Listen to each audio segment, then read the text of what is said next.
Up. It was raining hard in Washington that night, the kind of rain that made even the most powerful man look small under an umbrella.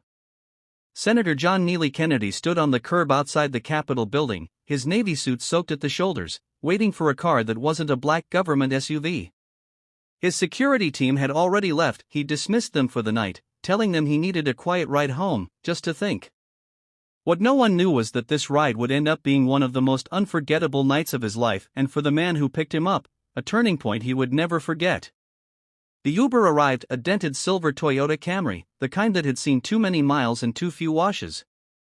The driver, a man in his late 30s with tired eyes and a worn jacket, leaned over and rolled down the passenger side window. "You Kennedy?" he asked, his accent thick, rough, and tired. "That's me," the senator said with a small smile, ducking into the back seat.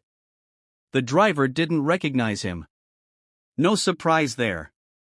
Kennedy wasn't one to announce who he was, and besides, in the dim light of the street, he looked like any other weary traveler, a man with too many thoughts and not enough rest. The car smelled faintly of coffee and cologne, and on the dashboard sat a photo of a young girl with bright eyes and missing front teeth. "Rough night?" the driver asked as he merged onto the highway. Kennedy chuckled. "You could say that. What about you? Long day behind the wheel?" The man nodded.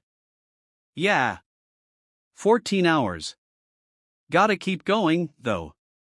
My daughter's birthday's next week. Trying to get her something nice. She wants a bike, the pink one from Target." He laughed softly, but there was something fragile in his voice. Kennedy studied the man's reflection in the rearview mirror. He saw the exhaustion, the quiet determination, and the kind of honesty that no political speech could ever capture. "That's a good reason to keep going," Kennedy said. "How old is she?" 7. "Smart kid, too. Smarter than me, that's for sure." They drove in silence for a moment, the rain tapping gently against the windshield. The city lights blurred outside the window, painting streaks of gold and red across the wet glass. "Can I ask you something?" the driver said suddenly. "You work in politics or something? You've got that calm voice. Like someone used to talking to a crowd." Kennedy smiled faintly. "I dabble," he said. The driver laughed. "Wish those guys in D.C. would dabble less and listen more. Seems like they don't care about folks like us anymore." "Is that what you think?" Kennedy asked quietly.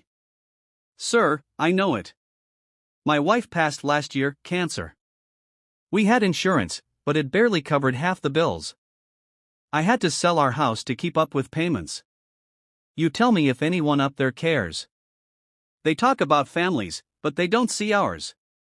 Kennedy didn't answer right away. His throat tightened. He'd heard stories like this before, thousands.